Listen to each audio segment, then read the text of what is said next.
ಓಂ ಪಿತೃದೇವತಾಭ್ಯೋ ನಮಃ. ನಿತ್ಯಭಕ್ತಿ ಕಾರ್ಯಕ್ರಮಕ್ಕೆ ಸುಸ್ವಾಗತವನ್ನು ಕೋರುತ್ತಾ ಪಿತೃಪಕ್ಷ ಆಚರಣೆ, ಪಿತೃ ಎಡೆ, ಇಂದಿನ ಈ ಪಿತೃಪಕ್ಷದಲ್ಲಿ ಯಾವ ರೀತಿ ನಡ್ಕೋಬೇಕು, ಮತ್ತು ಈ ಒಂದು ದಿನದಿಂದ ನಾವು ಆಚರಣೆ ಅಥವಾ ಸಂಪ್ರದಾಯ ನಮ್ಮ ಪದ್ಧತಿಗಳಿಂದ ನಮಗೆ ಎಷ್ಟು ಶುಭ ಆಗುತ್ತೆ, ಎಷ್ಟು ಒಳ್ಳೆಯದಾಗುತ್ತೆ. ಯಾಕೆ ಅಂತ ಹೇಳಿದ್ರೆ ಈ ಒಂದು ಪಿತೃಪಕ್ಷ ಅಥವಾ ಮಹಾಲಯ ಅಮಾವಾಸ್ಯೆ ವರ್ಷದಲ್ಲಿ ಒಂದು ಬಾರಿ ಬರ್ತಕ್ಕಂಥ ಅಪೂರ್ವವಾದ ವಿಶೇಷವಾದ ಈ ಒಂದು ಪಕ್ಷ. ನಾವು ಕೃಷ್ಣ ಪಕ್ಷ ಅಂತೀವಿ, ಹಾಗೆ ಶುಕ್ಲ ಪಕ್ಷ ಅಂತೀವಿ, ಆದರೆ ಇದು ಪಿತೃಪಕ್ಷ. ಅದಕ್ಕೆ ಪಿತೃಮಾಸ, ಪಿತೃಪಕ್ಷ ಅಂತ ಕೂಡ ಕರಿತೀವಿ. ಇನ್ನು ಕಡೆಯ ಒಂದು ಭಾಗವಾಗಿರ್ತಕ್ಕಂಥ ಮಹಾಲಯ ಅಮಾವಾಸ್ಯೆ ಪಿತೃಪಕ್ಷದ ದಿನ. ಇಂದು ನಾವು ಯಾವ ರೀತಿ ನಾವು ಪಿತೃಗಳನ್ನು ಸ್ಮರಣೆ, ಯಾಕೆ ಅಂತ ಹೇಳಿದ್ರೆ ನಮ್ಮಲ್ಲಿ 5 ಋಣಗಳನ್ನು ಈ ಮನುಷ್ಯ ಈ ಜೀವನದಲ್ಲಿ ನಾವು ತೀರಿಸಲೇಬೇಕು. ಆ 5 ಋಣಗಳಲ್ಲಿ ಪ್ರಥಮವಾಗಿರ್ತಕ್ಕಂಥ ಒಂದು ವಿಶೇಷವಾಗಿರ್ತಕ್ಕಂಥದ್ದು ದೇವಋಣ, ಹಾಗೆ ಋಷಿಯ ಋಣ, ಹಾಗೆ ಪಿತೃಗಳ ಋಣ, ಜೊತೆಗೆ ಭೂತಋಣ, ಪಿತೃಋಣ, ದೇವಋಣ, ಋಷಿಗಳ ಋಣ.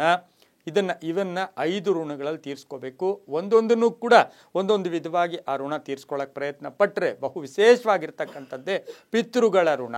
ಪಿತೃಋಣ ಅಂಥೇಳಿ ಏನು ಕರಿತೀವಿ ಅಂದರೆ, ಇದನ್ನು ಈ ಮಹಾಲಯ ಅಮಾವಾಸ್ಯೆಯ ದಿನ ಮಾಡೋದ್ರಿಂದ ನಮ್ಮ ಹಿಂದಿನ 3 ತಲೆಮಾರಿನ ಪಿತೃಗಳು ಸಂತೃಪ್ತಿಯನ್ನು ಪಟ್ಟು, ಅವರು ಸಂತೃಪ್ತಿ ಪಟ್ಟು ಮುಂದಿನ ನಮ್ಮ 3 ತಲೆಮಾರಿನ ಆ ಒಂದು ತಲೆಮಾರಿಗರಿಗೆ ಅವರು ಆಶೀರ್ವಾದ ಪರಿಪೂರ್ಣವಾಗಿ ನಮಗೆ ಇರುತ್ತೆ.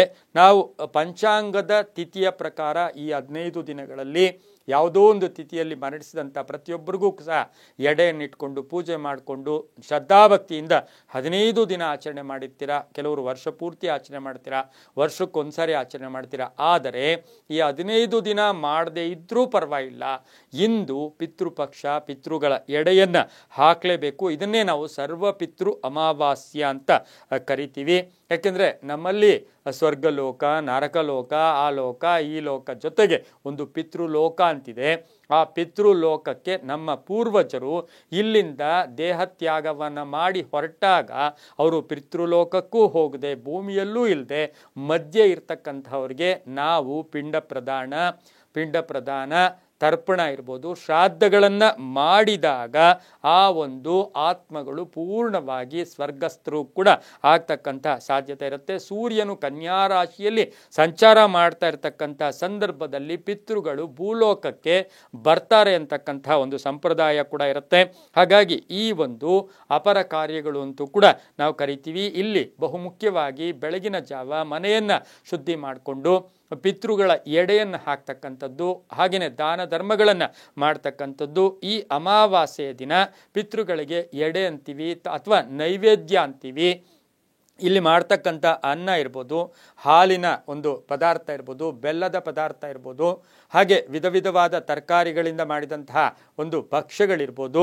ಹಾಗೆ ಈ ಒಂದು ಇಲ್ಲಿ ವಿಚಾರವಾಗಿ ಕುಂಬಳಕಾಯಿಯಿಂದ ಮಾಡಿದಂಥ ಒಂದು ಪದಾರ್ಥವನ್ನು ಇಲ್ಲಿ ಮಾಡಿದ್ದೆ ಆದರೆ ಬೇಗ ಆ ಪಿತೃಗಳು ಕೂಡ ಅದನ್ನು ಸ್ವೀಕಾರ ಮಾಡ್ತಾರೆ ಅಂತಕ್ಕಂಥ ಒಂದು ಮಾತು ಕೂಡ ಇದೆ. ಅದ್ರ ಜೊತೆಗೆ ನಾವು ಆಹಾರವನ್ನು ನೈವೇದ್ಯವಾಗಿಟ್ಟು ಆ ಸಾಂಬ್ರಾಣಿಯನ್ನು ಹಾಕ್ತಕ್ಕಂಥದ್ದು, ಹಾಗೆ ಅವರ ಕೆಲವರು ಗುಣಗಾನ ಕೂಡ ಮಾಡ್ಕೊಳ್ತಕ್ಕಂಥದ್ದು. ಬಹುಮುಖ್ಯವಾಗಿ ಎಡೆ ಆಗ್ತಕ್ಕಂಥ ಸಂದರ್ಭ ಕಾಗೆಗಳಿಗೆ ನಾವು ಪ್ರಾಶಸ್ತ್ಯವನ್ನು ಕೊಡ್ತೀವಿ. ಅದಕ್ಕೆ ಯಾಕೆ ಕಾಗೆಗಳಿಗೆ ಪ್ರಾಶಸ್ತ್ಯ ಕೊಡ್ತೀವಿ, ಇದರ ಹಿನ್ನೆಲೆ ಏನು ಅಂತಕ್ಕಂಥದ್ದೇನು ಅಂದರೆ, ಕಾಗೆಗಳ ರೂಪದಲ್ಲಿ ನಮ್ಮ ಪೂರ್ವಿಕರು ಕೂಡ ಬರ್ತಾರೆ ಅಂತಾರೆ. ಜೊತೆಗೆ ಹಸುಗಳಿಗೆ, ನಾಯಿಗಳಿಗೆ ಈ ಒಂದು ಆಹಾರವನ್ನು, ಈ ನೈವೇದ್ಯವನ್ನು ಇಟ್ಟು ಪೂಜೆ ಮಾಡಿದ ನಂತರ ಸಾಂಬ್ರಾಣಿಯನ್ನು ಹಾಕಿ ಚೆನ್ನಾಗಿ ಪ್ರಾರ್ಥನೆ ಮಾಡಿಕೊಂಡು, ಪ್ರಾರ್ಥನೆಯ ಮುಖೇನ ನಮ್ಮ ಮುಂದಿನ ಪೀಳಿಗೆ ಈಗಿರ್ತಕ್ಕಂಥವರಿಗೆ ಆಯುರ ಆರೋಗ್ಯ ಐಶ್ವರ್ಯ ಕೊಟ್ಟು ನಿಮ್ಮ ಆಶೀರ್ವಾದ ಇರಲಿ ಅಂತಕ್ಕಂಥ ಪ್ರಾರ್ಥನೆಯನ್ನು, ಬೇಡಿಕೆಯನ್ನು ಆ ಒಂದು ಪಿತೃಗಳ ಮುಂದೆ ಇಟ್ಟು ಆಗ ಅದನ್ನು ನಾವು ಹಸುಗಳಿಗೆ, ನಾಯಿಗಳಿಗೆ ಎಡೆ ಹಾಕ್ತೀವಿ. ಈಗ ನಾವು ಕಾಗೆಗಳಿಗೆ ಯಾಕೆ ಹಾಕಬೇಕು ಅಂದರೆ, ಗರುಡ ಪುರಾಣದಲ್ಲಿ ಅದರದ ಒಂದು ಉಲ್ಲೇಖ ಕೂಡ ಇದೆ. ಅದರ ಉಲ್ಲೇಖ ಏನಿದೆ ಅಂದರೆ, ಕಾಗೆಗಳು ಯಮರಾಜನ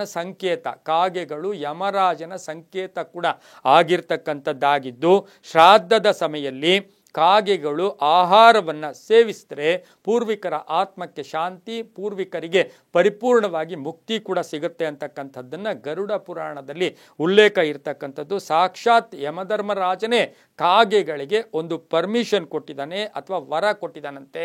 ನನ್ನ ಪ್ರತೀಕವಾಗಿ ನೀವು ಎಲ್ಲ ಪಿತೃಗಳ ಪ್ರತೀಕವಾಗಿ ನೀವು ಆ ಆಹಾರವನ್ನು ಸೇವನೆ ಮಾಡಿದ್ರೆ ನಾನು ಸಂತೃಪ್ತಿ ಪಡ್ತೀನಿ, ನೀ ಪಿತೃಗಳು ಕೂಡ ಸಂತೃಪ್ತಿ ಪಡ್ತಾರೆ ಅಂತಕ್ಕಂತಹ ಒಂದು ಮಾತನ್ನು ಹೇಳಿ ಅಲ್ಲಿ ದರ್ಬೆ ಆಗ್ಬೋದು, ಅಲ್ಲಿ ಉಪಯೋಗಿಸ್ತಕ್ಕಂಥ ಅನ್ನ, ತಿಲದಾನ, ತಿಲ ತರ್ಪಣ ಎಲ್ಲವನ್ನ ಗಮನಿಸಿ ನೋಡಕ್ಕೆ ಹೋದಾಗ ಪಿತೃಗಳು ಪರಿಪೂರ್ಣವಾಗಿ ಸಂತೋಷ ಪಡ್ತಾರೆ. ಆ ನಂಬಿಕೆ ನಮ್ಮ ಮುಂದಿನ ತಲೆಮಾರುಗಳಿಗೆ ಆರೋಗ್ಯದಲ್ಲಿ ಚೇತರಿಕೆ, ಐಶ್ವರ್ಯ ಇರ್ಬೋದು, ಕಂಟಕಗಳಿರ್ಬೋದು, ಮಾಟ ಮಂತ್ರಗಳಿರ್ಬೋದು ಎಲ್ಲವೂ ಕೂಡ ಹೋಗಲಾಡಿಸಿ ಅವರು ಸಂತೃಪ್ತಿಯಿಂದ ಹೋದಾಗ ನಮ್ಮ ಕುಟುಂಬ ಕೂಡ ತುಂಬ ಚೆನ್ನಾಗಿರುತ್ತೆ ಅಂತ ಹೇಳ್ತಾ, ಎಲ್ಲವೂ ಕೂಡ ನಂಬಿಕೆ ಅಥವಾ ಸಂಪ್ರದಾಯ ಆಚಾರ ಸನಾತನೋ ನಿತ್ಯ ನೂತನೋ ಅಂತ ಹೇಳ್ತಾ ಸರ್ವೇ ಜನ ಸುಖಿನೋ ಭವಂತು, ಸಮಸ್ತ ಸನ್ಮಂಗಳಾನಿ ಭವಂತು.